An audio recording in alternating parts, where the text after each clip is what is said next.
Wagumnyama emhlabeni kahlelo umnyama bo. Umnyama lekahlelo umnyama. Umnyama emhlabeni mathu. Umnyama lekahlelo umnyama. Good boy, carry on. Good boy, carry on. Welcome to African Affairs, the television program on Africa. We are in the studios of DCTV, Washington, D.C., United States of America. I am Charles Uchibikem Elegalam. Alem Hailu. Today we are going to discuss Nigeria. We have discussed Nigeria a number of times. I will continue to discuss Nigeria because Nigeria is said to be the giant of Africa. With a teeming population of now 150 million people, according to the latest figures. Nigeria is playing a very prominent role both in Africa and in the world. Nigeria got independence in 1960. It was ruled by Great Britain for over 100 years. In fact, there were two protectorates in Nigeria, the Southern Protectorate and the Northern Protectorate. Under then Lord Lugard in 1914, Nigeria was merged into one country. It was in 1960 that Nigeria achieved the independence, but this independence is said to be on a platter of gold. There was no gunshot fired. There was no armed struggle. Sir Abubakar Tafawa Balewa became the first prime minister. We had a British system from the north, and Dr. Nnamdi Azikiwe became the ceremonial head of state, the president.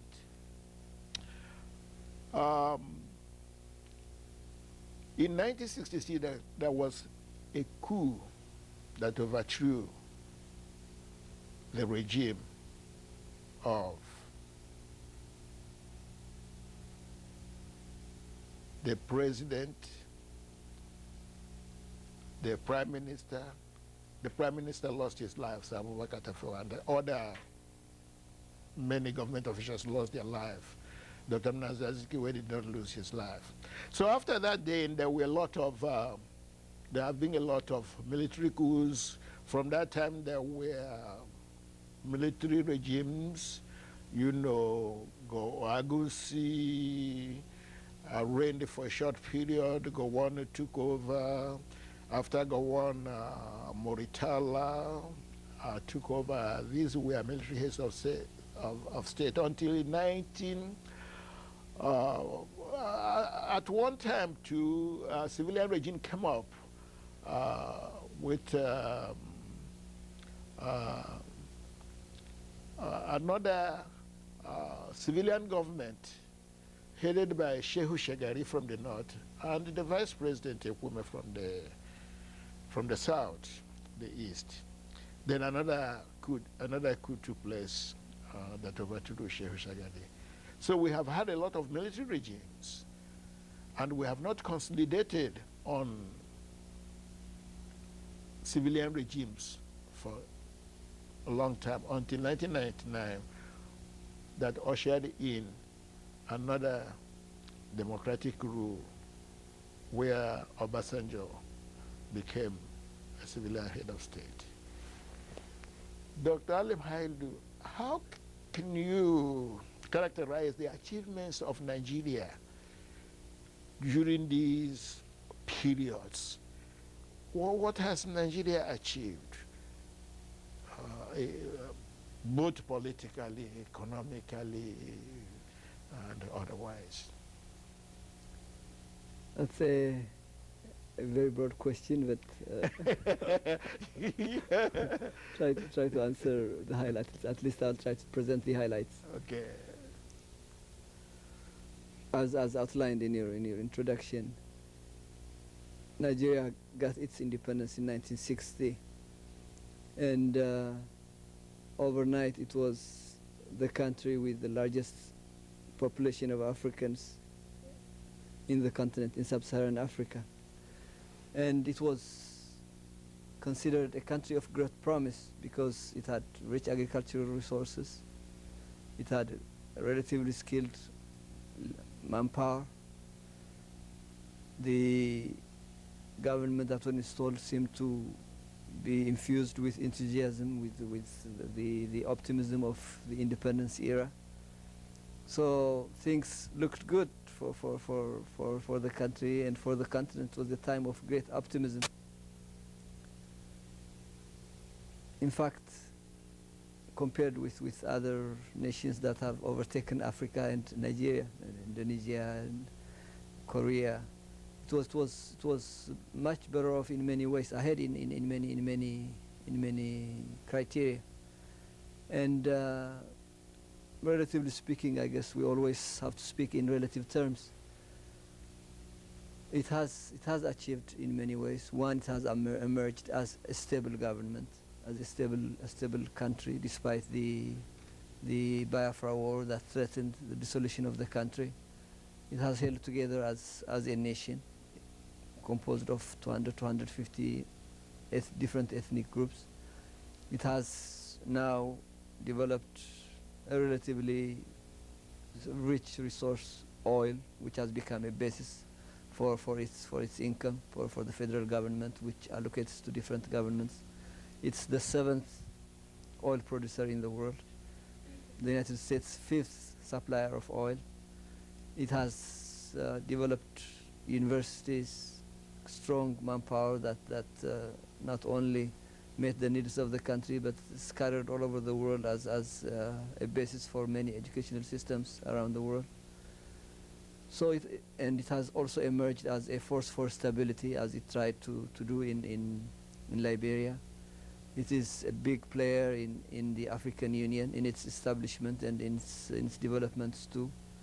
Since 1999, with the democratic government of Obasanjo, it has been a major player for African affairs, for African issues, with the new developmental goal. It has been at the forefront of the issues, along with South Africa.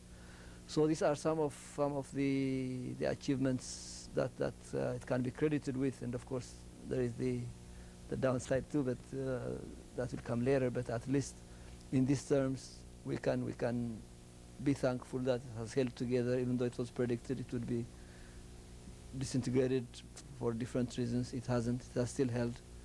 It still has developed a modicum of governance, despite many of the challenges that it's faced in ethnic terms, religious differences, regional differences. So I would say these are some of the points that we would say would give it credit as a stable government, a stable, free government which has a free press, very critical free press. It has a strong judicial system, and these are commendable achievements, I believe. So what you are saying, in effect, is that despite the ethnic conflicts, especially in the north, the religious riots that emerge from time to time, the introduction of Sharia, which would have engulfed the nation into a religious war, because the imposition of Sharia was not only on the Muslims, but also on the Christians, or sometimes whose shops with liquor would be smashed. You say that despite these problems, and the problem also of corruption, the way that the government has tackled corruption head on, with Obasanjo declaring it as a monster, that despite these, that Nigeria still has made some laudable achievements. Yes, when I said it has a lot of commendable achievements, I mean it didn't have any problems. I am reminded of a guy who told me, when you tell an Irish, when you ask him how he is, he says everything is wonderful until He takes you to the pub and tells you all the bad things So going for on yourself. in this life. So if you want to know the challenge, these are the achievements. But on the downside, Nigeria also has a lot of problems. What are the challenges? The challenges it faces. One, they call it the Nigerian paradox. It is a rich nation, and yet 60% of the population is under the poverty, the $1 a day line. It has a tradition of strong educational institutions where it had first-rate universities, but the universities are coming into decay. It has a history of having strong allocation to education, even as recently as the 1980s. The budget for education was 11 point something percent of the budget. It's now gone down to 1.8%. UNESCO says 26% of the budget should be for education. It's failing in that. And then it's failing in developing a civic identity rather than the identity of secular particular identities like the ones, the 12 states started by Zamfara state, the politicians trying to reinforce their positions by adopting Sharia and doing all sorts of unnecessary things. The problems you see in communal conflicts, when, for instance, they said when the cartoon against the Prophet Muhammad was done in Denmark, they had people killed. They killed Christians in Kano and other states in the West, which also was reciprocated by Christians being killed in the East and being about 1,000 of them expelled. So we have that problem, and then we haven't gotten into the problem of the Delta, the problems of allocation, the neglect of agriculture as a basis, where Obasanjo has been saying we have to bring it back and bring the tradition of a strong agricultural production, which has been the mainstay, but which has been severely ignored after oil. So these are the downsides of the good highlights I mentioned earlier. In your statement, you implied at the beginning that Nigeria would be giving a passing grade. When you look at the downside and the upside, the achievements and the problems, how would you think the government is tackling this problem? I have mentioned, for example, the question of corruption. I have mentioned the eruption of hostilities in the north because of the introduction of Sharia. What has the government done to bring these things under control? Yes. In other words, democratic rule has been established since 1999. How successful has this experiment been the last 8 years? When you think of report card on Obasanjo at the head of the government, what have been the achievements and what are the challenges that lie ahead if we ask it in this way? I think we find out, for instance, as you said, in terms of corruption, Nigeria was at the top of the world's corruption list according to for so many years. And Obasanjo started his campaign, anti-corruption campaign. It's gone down to the third or fifth now, and he criticized the groups that prepare the ranking, saying they're biased against Nigeria. But I think everyone knows that corruption has pervaded many of the institutions, going all the way back to the times when they say, for instance, when the capital city was moved with the shoddy constructions, with a lot of corruptions, from petty corruptions of bribing the policemen to multi-million corrupt practices. So this is a challenge that has to be confronted. Second one is the challenge of building civic identity, where religion, ethnicity, region are played down, and people are made to have a sense of pride and nationhood in terms of their commitment to the rule of law. And the Sharia law in the 12 states contradicts this. In fact, one of the prosecutors who was challenging the Sharia law in the north, the 12 states, was saying you can't punish somebody in an Islamic area severely from the other one, which would be unfair to the person there, but it makes a mockery of a nation if the federal government is a secular constitution and it's undermined by states. And that also gives way to disturbed groups, to opportunistic political groups that are engaged in violence. Since 1999, something like 3 million people have been internally displaced, according to the Human Rights Commission organized by the government. 3 million people. In just the Delta area, 700,000 people have been displaced.